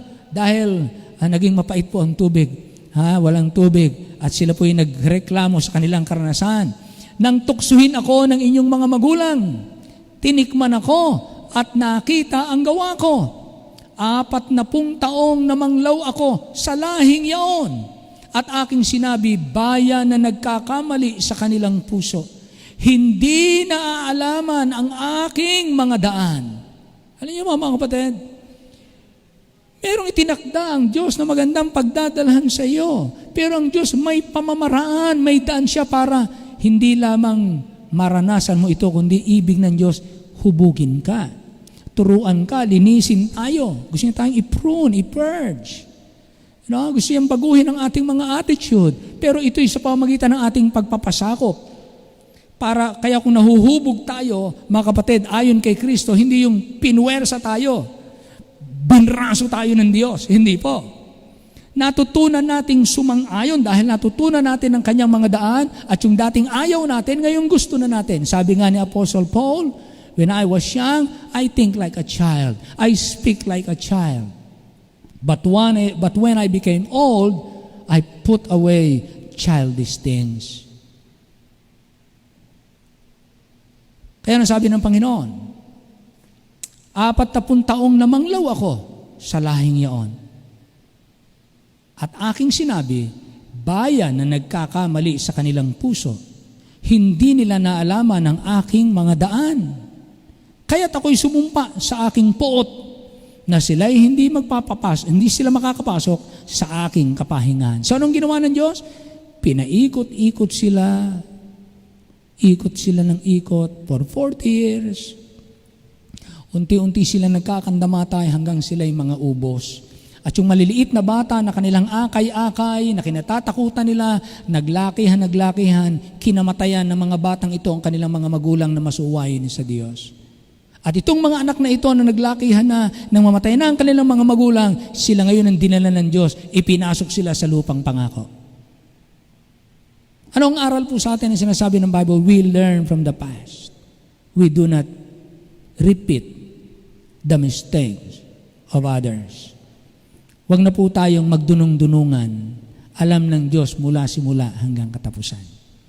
Ibig niya tayong dalahin sa napakagandang kalagayan na hindi po kayang gawin ng anumang paaralan dito sa lupa. Sabihin ko po sa inyo, hindi ito kayang gawin ng ating mga magulang. Hindi ito kayang gawing programa ng gobyerno. Hindi ito kayang gawin ng siyensya. Ang Diyos lamang ang pwedeng gumawa nito dahil walang nakakaalam. Malibang buksan ng Diyos ang inyong paningin. Yang ating dalangin, Lord, buksan niyo po ang aking mga mata. One last verse. Sa 2 Kings chapter 6, verse 16 and 17, nilusob po ng mga kaaway ang Israel. Nakita po ng kanyang Bible student, kumbaga. Nakita niya, sabi niya, Sir or Lord, andito ang ating mga kaaway, napakarami nila. Sabi ng prophet, and he answered, Fear not, for they that be with us are more than they that be with them. And Elisha prayed and said, Lord, I pray thee, open his eyes, that he may see. See, that's the role of prayer. We can pray for the understanding that comes from God. Lord, open his eyes that he may see. And the Lord opened the eyes of the young man, and he saw, and behold, the mountain was full of horses and chariots of fire round about Elisha. So itong kinatatakutan niya mga lumusob ng mga kaaway. Takot siya, nami. Pero nang nalangin si Elisha, sabi niya, young man, meron kang hindi alam, meron kang hindi nakikita. Hindi mo nadidiscern. Immature yung kanyang kasama. Sabi niya, Lord, i-open niyo po ang mata niya at nagkaroon siya ng the same eyes, but nagkaroon siya ng kakaibang kakayanan, nakita niya hindi nakikita ng matang laman. Nakapaligid po sa bundok, napapalibutan ng maraming chariots of fire. These are angels. Kaya kayo at saka sa aking buhay, minsan nagtatrabaho tayo, akala natin umaalis tayo, safe tayo. Minsan hindi natin nakikita kung bubuksan lang ang ating mga mata at makikita natin ang hindi karaniwang nakikita ng matang laman. You will see angels in your home, in your car, where you are. Naroon ang inyong angels. Ang angels ng Panginoon, binabantayan kayo. So mga kapatid, ibinigay na ng Diyos ang lahat para tayo ay Kanyang dalahin sa gusto niyang pagdalahan sa atin. Just follow. Just follow. And you will know, you will be amazed what God will do to you and through you. Ama naming Diyos, maraming salamat po sa inyo. Si Abraham,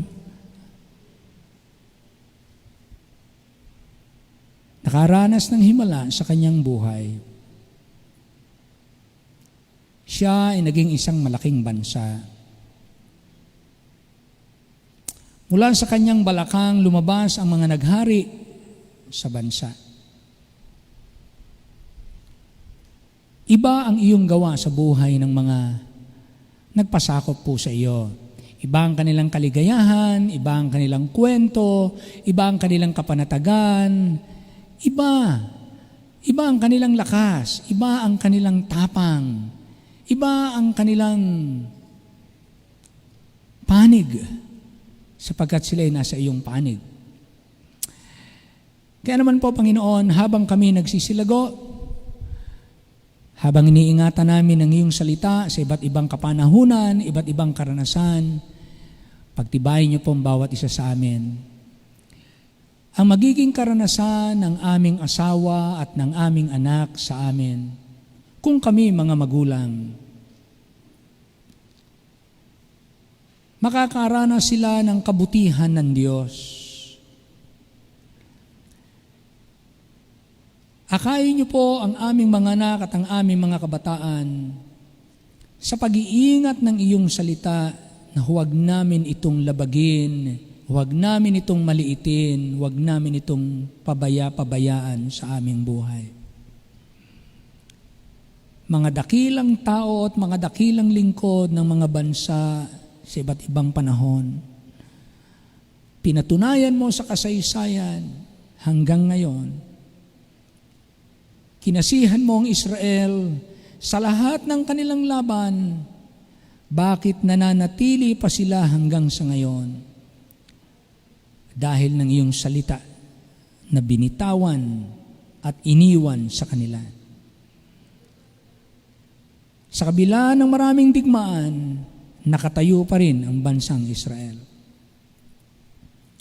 Nang simulan mo ang simbahan sa Jerusalem, isang munting kawan, 120 ang membership sa Acts chapter 2. Dahil ikaw ang nagsabing sa inyo kung palagi hanggang sa katapusan ng sanlibutan, kung saan-saang bansa, kung ano-anong iba't ibang uri ng pag-uusig, pagpatay, sa pagtatangkang ubusin, bunutin ang ugat ng Kristyanismo, burahin ito sa kasaysayan, pagpapatayin ang lahat ng nangangaral at nananalig at tumatawag sa iyong pangalan.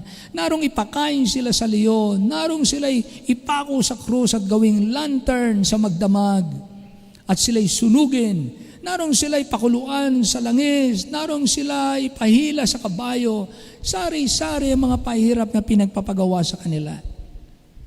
Milyon-milyon sa kasaysayan na pinagpapatay. Pero bakit nananatiling buhay ang simbahan?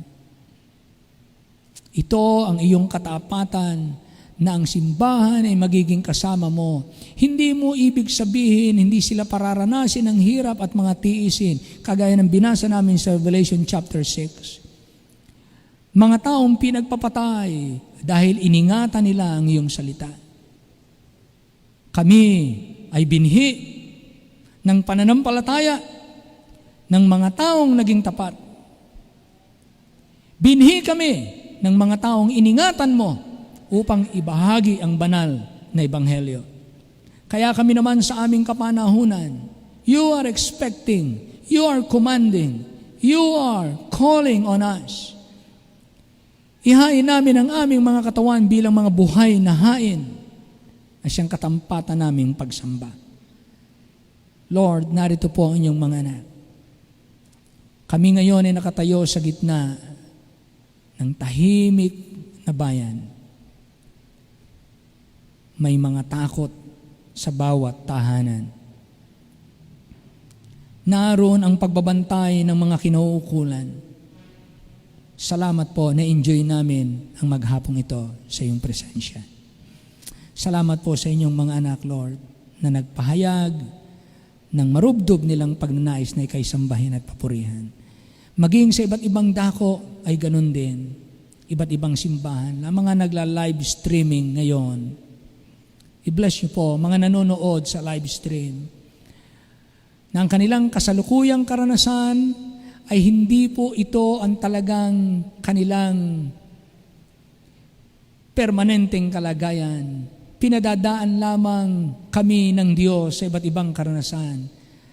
Dapat lamang kaming manangan at magpatuloy sa salita ng Diyos at dadalahin kami ng Diyos sa lupang ituturo niya sa amin. Kaya Panginoon, maraming salamat sa progress ng paglalakbay sa pananampalataya at habang kami lumalago, masasabi namin ng inawit, sweeter as the days go by. The longer I serve Him, the sweeter He grows. The more that I love Him, the more He bestows. Each day is like heaven. Lord, tulungan niyo po na ito'y maranasan lagi namin sa lahat ng aming haharapin, laging ikaw ang aming kanlungan. I-bless niyo po ang aming bayan muli. Matapos at lumipas ang unos na ito sa aming bayan, nang bawat isa sa amin ay nananatiling nakatayo sa inyong biyaya. Ito po ay aming hiling at dalangin sa pangalan po lamang ng aming Panginoong Hesus. And all the people say amen. Amen, amen. Tatawid po tayo mga kapatid. Tayo po ay tumayong lahat at tayo po ay muling umawit. Awitin natin yung His way is perfect. Dalawang awit, His way is perfect at yung but until then. His way is perfect and then until then. Ang daan ng Panginoon ay ganap. Hindi po natin ito kayang i-improve.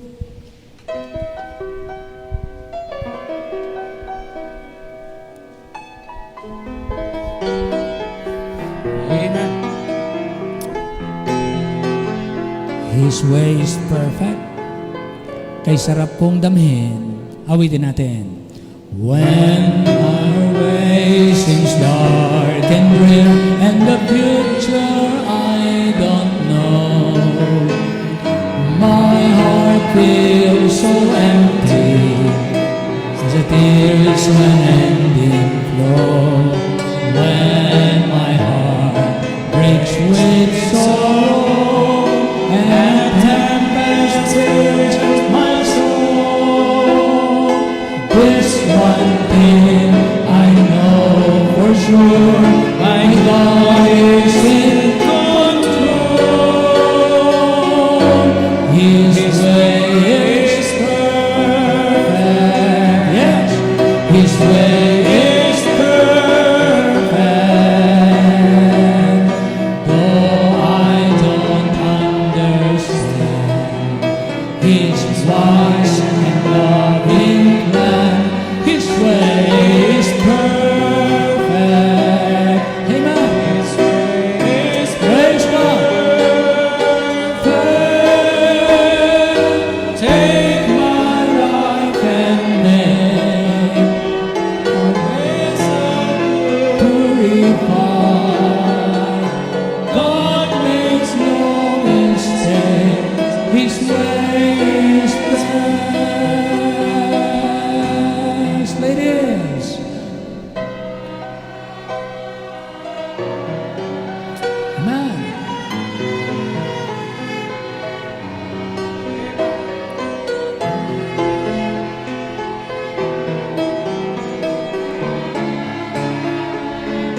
Man, when the joy has departed from my sorrow-stricken soul, this one thing I know for sure, my God is in control. All together now. His way is perfect. His way is perfect.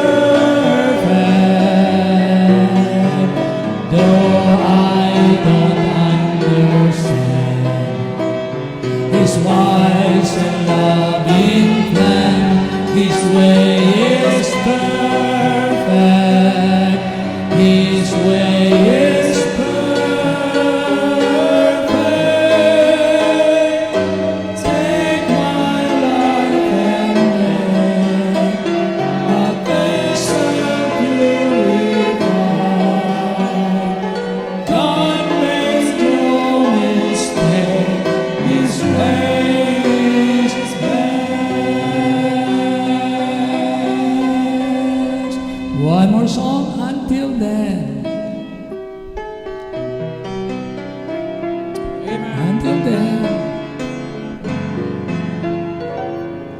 My heart can sing when I pause to remember a heartache here is but a stepping stone. Amen. Along the trail that's winding always upward, this troubled world. Yes, this is not our final home. Amen. But until then, my heart will go on singing. Until then, with joy I'll carry on. Until the day my eyes behold the city. Until the day God brings me home. The things of earth will dim and lose their value if we recall they're just borrowed for a while. And things of earth that cause the heart to tremble, remember there will only, yes, we'll have that smile in heaven. But until then, my heart will go on singing. Until then, with joy I'll carry on. Until the day my eyes behold the city. Until the day God calls me home. This weary world, with all its toil and struggle, may take its toll of misery and strife. The soul of man is like a waiting falcon. When its release is destined for the sky. Amen. But until then, my eyes will go singing. Until then, with joy I'll carry on. Until the day my eyes behold the city. Until the day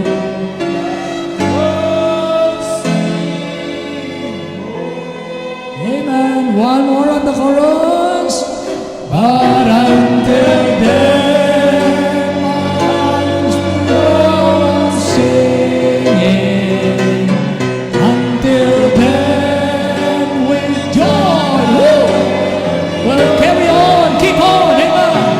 Until the day my eyes behold the city. Until the day God calls me home. Amen. All the people say amen. Naalala ko po, Vice President ng Amerika galing sa hunting trip. Pagdaong ng barko, dahil naghihintay sa kanya, palakpakan, winelcome nila ang Vice President ng Amerika galing sa hunting trip. Kasama ng barkong yon, naroon ang missionary. Walang palakpak, walang sumalubong, pero galing siya sa mission field. There is a difference. Ano ang itinataas ng mga tao? Kaya sabi ng Panginoon, ang mahalaga sa paningin ng tao sa mundong ito ay hamak sa Diyos. Habang nagtatanong siya, may paalala ang Panginoon sa kanya. nagliwanag sa kanyang isipan ang ganitong katotohanan. Sabi sa kanyang isipan, you are not yet home. Ang welcome mo, ang palakpak, ang papuri, ang putong mo, pag-uwi mo sa iyong bahay sa langit. Yung galing sa hunting trip, winelcome dahil siya taga-sanlibutan. Pero ikaw na naglingkod, missionary, nagtapat ka sa Panginoon. Ang welcome mo, walang kapantay pagdating sa langit. Walang sinabi yan. Amen. Sa mga manampalataya, pagdating natin sa langit, naroon ang inyong reward. Be faithful, church. Be faithful. Amen? Amen. Tayo po'y magpasalamat. Tawagin po natin sa kapatid ngayon. Brother Mark Luke, halika, pangunahan mo tayo sa pasasalamat sa ating ngayong mga kaloob na titipunin. At ipag-pray ang ating mga kapatid.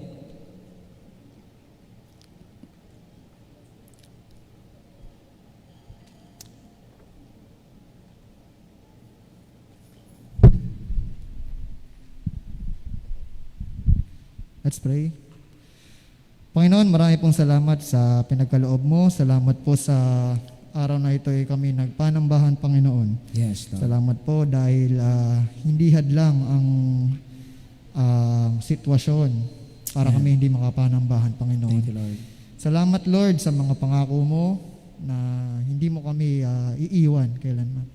Panginoon, salamat po sa sa mga binibigay mong biyaya. Napag-pray po namin na ang aming pagkakaloob, Panginoon, i-bless niyo po ito. Gamitin niyo po ito sa aming mga pangangailangan sa aming simbahan at sa Yes, Lord. Amen. aming mga missions, Panginoon. Patuloy niyo po biyayaan ng mga miyembro ng aming iglesia, Panginoon. Salamat po sa lahat. Salamat po sa provision na binibigay mo. Amen. At Panginoon, ang mga may sakit at na di namin na nakakasama, pagpalain niyo po sila, Panginoon, at palakasin, Panginoon, at pagtibahin ang kanilang pananampalataya, Panginoon. Yes, Lord. Humihingi po kami ng kapatawaran sa aming pagkakasala at nadalangin namin to Lord sa pangalan ni Jesus. Amen. Amen. Amen. Amen.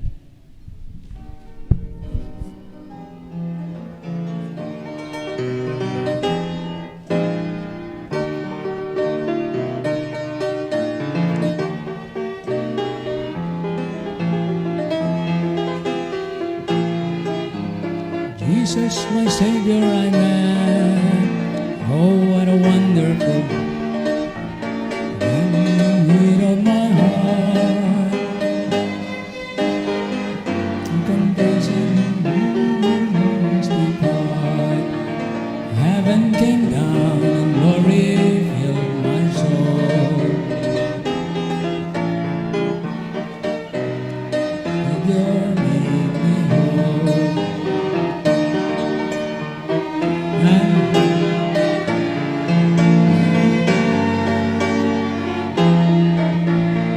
Heaven came down and glory filled my soul. Amen. Atin pong awitan, si Sister Kena, birthday po niya ngayong araw na to. Tama ba? So tawagan natin si Sister Kena, pakilagyan ng upuan dito at awitan natin si Sister Kena. Wala tayong mabiling cake, Sister Kena. Wala yung ating cake. Pero pagkatapos ng coronavirus, okay. Salamat po. Awitan natin, Sister Kena. Ha? Okay, wait natin. Ready now? Sing. Once again has come your birthday. Palakpak tayo, ha? Palakpakan natin. Ayan. Once again. Okay, ready?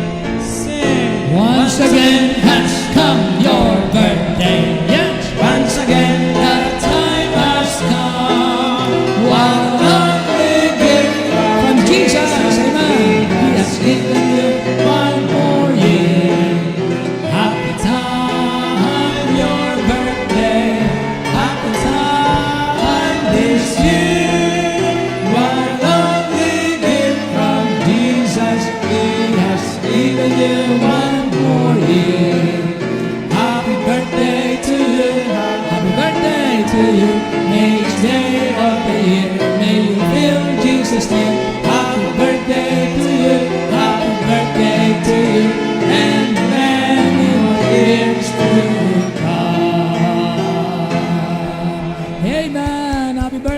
Sister Kayna. Tahimik na tahimik ang mga tao. Nasa mga restaurant yata lahat. Ayan, Sister Kayna. Prayer request. Wisdom lang po sa decisions po na gagawin in the future. Yun lang po. Yun lang po. Intindi niya? Wisdom in decision. Sino ba pagdidesisyonan mo?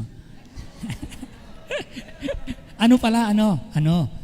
Talaga si Brother Benji eh. Ano mang mga desisyon, wisdom mula sa Panginoon. Amen. Alam niyo po, exciting po ang mga kabataan dahil, sabi nga, my Lord knows the way to the wilderness. All I have to do is follow. Amen. Samahan niyo po ako. I'll pray for Sister Kayna. Ama naming Diyos, maraming salamat po. Narito ang aming kapatid, Sister Kayna. Salamat sa panibagong kaarawan binigay niyo po sa Kanya. Nakikigalak po kami, buong simbahan, maging ang Kanyang mga mahal sa buhay. At Lord, Ikaw nakakaalam ng innermost desire ng Kanyang puso. You know kung paano niya pinili na paglingkuran ka. Mahal ka niya, Panginoon. Mahal niya ang simbahan, mahal niya ang iyong salita. Mahal niya ang kalooban mo sa Kanyang buhay, mahalaga sa Kanya. Pero dinadalangin po namin, bigyan mo nga po siya ng masaganang karunungan upang pagpasyahan ang mga bagay-bagay na mahalaga sa buhay. Nawa po, loobin mo na hindi lamang ang kanyang hinihingi, kundi ang iyong hinahangad sa kanya, yamang hinahangad niya ang mga bagay na tama sa iyong paningin. At kung hindi po niya alam ang kabuuan ng detalyeng ito, ikaw ang nakakaalam, hindi po kami. Yun po ang ipagkaloob niyo kay Sister Kayna na hindi po bahagi lamang, kundi ang kabuuan po nito. Bless niyo po Sister Kayna na lalo siyang maging masayang maglingkod sa iyo at ikaw na po ang tumugon ng kanyang mga pangangailangan at kung ano man ang kinakailangan niyang pagpasyahan sa buhay. Gabayan po siya at huwag niyo siyang pahintulutang magkamali. Lagi niyo po siyang padadalahan ng gagabay sa Kanya. Ang iyong salita, ang maliit na tinig na magsasabi sa Kanya kung siya'y liliko sa kanan o liliko sa kaliwa. I-bless niyo po, Panginoon, ang pagpapala sa Kanyang buhay ay maghintay na sa Kanyang unahan. Habulin siya, manahan sa Kanya, at dumaloy sa pamamagitan niya. Sa Kanyang kabataan, mabadha ka sapagkat walang higit na dadakila sa Kanyang kalagayan ngayon, kundi ang makita ka sa Kanyang buhay. Kaya Panginoon, dalangin namin, saan man dalhin mo, pagpasok o paglabas ng bayan, gawin niyo pong tagapaghatid ng pagpapala at tumanggap ng pagpapala, Sister Kayna. Hinihiling namin ang kaluwalhatian po, maialay niya sa iyo. At ito po yung aming hiling at dalangin, kasama ng maraming mga taon ng pagtatagumpay at pagsagana, sa pangalan po lamang ng aming Panginoong Hesus. And all the people say aloud, Amen. Amen, amen. Happy birthday, Sister Kayna. Amen, amen. So, nagpapasalamat po tayo, mga kapatid, na at least lahat po tayo merong face mask. Ako lamang po ay hindi dito. Total ako naman nag-iisa dito. Pagbaba ko, tsaka ako may face mask. Pero panatilihin po natin na habang tayo ay nasa loob ng auditorium, lagi po tayong naka-face mask. Amen? Kayo po na nariyan, ushers, lahat ng narito, wag po kayong mag-aalis ng face mask at kailangan po natin yan para sa safety natin or sa safety ng iba, pero para po sa ating kabuuan. Again, sundin po natin yung patakaran ng ating mga ushers, at pamilya na naman kayo, pagmula sa labas, hanggang pagpasok, hanggang sa pag-upo, hanggang sa pag-uwi. Next Sunday, ay magpapaluto ulit tayo ng pagkain para sa lahat na tanghalian. 3 baboy ang papatayin.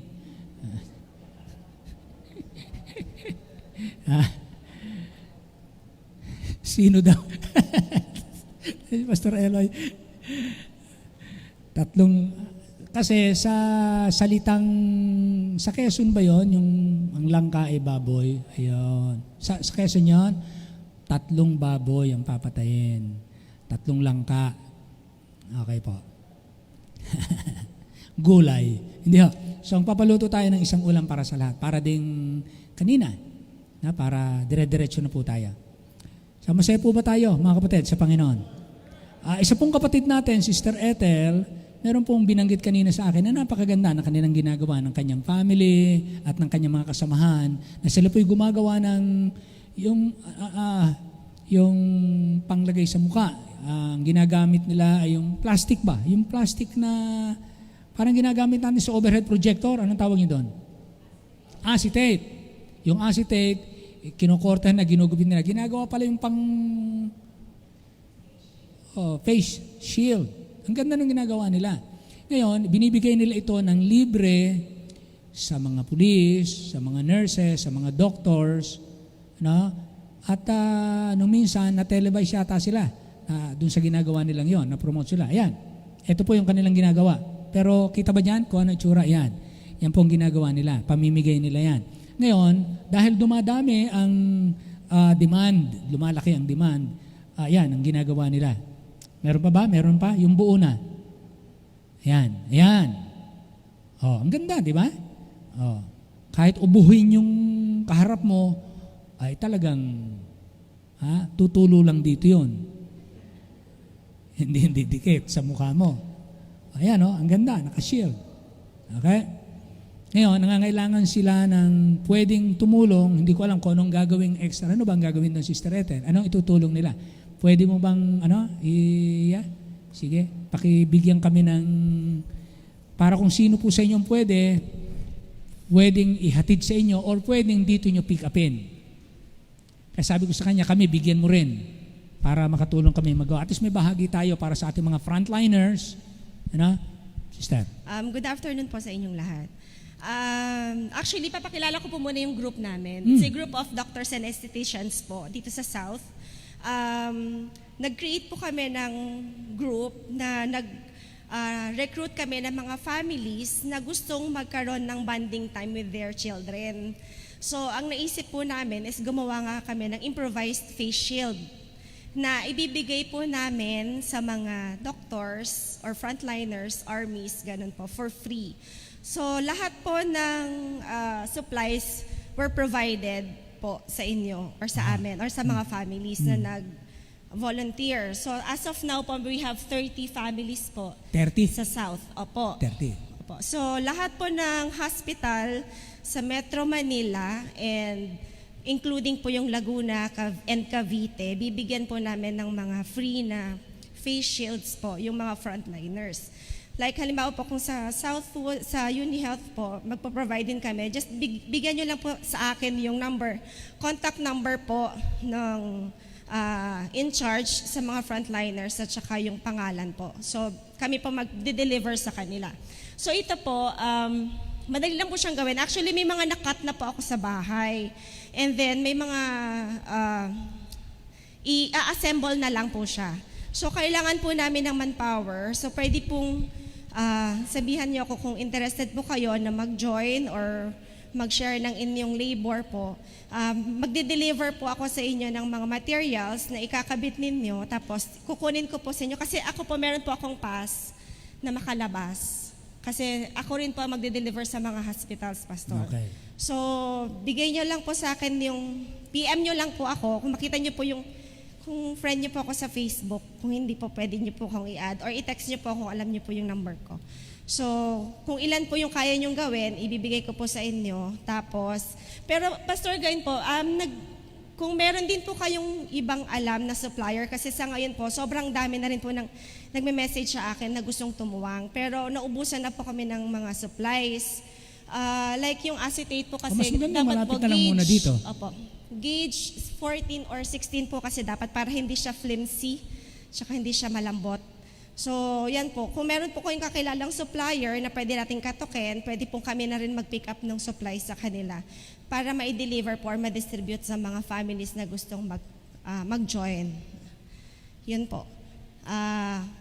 Pwede ba yung i-video mo, maybe 1 minute video sa messenger account, pakipost mo dun sa Christ Baptist Church Concern para mapanood namin kung paano ginagawa? Actually, Pastor, meron po akong May procedure po, napakadali lang po ng procedure niya, Pastor. Kung kumpleto po kayo ng supplies. Pero yan po kasi since nakat ko na siya, nakat na namin siya lahat, ididikit-dikit na lang po. Okay. Yan. Tapos kapag may mga supplies po, or kung meron kayong mga alam na pwedeng alternative, kasi po ngayon like yung garter, wala na po kami bilan ng garter. Before po garter yung gamit namin, ginawa na lang po namin siyang ribbon instead of garter. So kung meron po kayong ibang alam na substitute sa acetate na pwedeng na gauge 16 or 14, pwede naman po. Yan lang po, Pastor. Okay. Okay na. Sino ang willing na na family tumulong maggawa? Taas ang kamay. 1, 2, sa amin 3.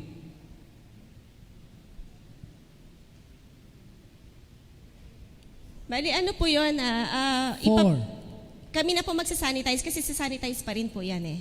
Isasanitize Bago namin pa to, i-deliver bago sa i-deliver, ano po. So yes, para isang sa ano na lang po. Kami na lang po magsasanitize. Okay. Sige. Meron pa? Pwedeng tumulong? Pwedeng yung pick upin dito? Pwedeng sa CBA? Bahala na. Ipopost na lang ni Sister Ethel kung saan niya pwedeng ibaba o kung pwedeng i-deliver, kung lalo kung dito lang tayo. Meron pa ba? Sino pa? Pwede. Kasi parang hindi alam kung ano gagawin eh. Chat na lang po. Sige. Sige. Okay. Chat na lang, Sister Ethel. Okay, so salamat po. Maganda yan, paglilingkod sa ating mga naglilingkod na sa bayan. Alright. Hanggang 3 o'clock lang tayo at magsasara ang ating kalsada. Amen. So tayo po ay tumayong lahat. Tayo po magwakas na sa panalangin. Salamat sa Panginoon. So next Sunday, we'll pray. Wednesday, kasama nyo rin sa prayer. Narito rin ang mga kapatid na nanalangin. Hilingin natin si Brother David Francisco. Halika, mag-closing prayer. Kapatid, halika.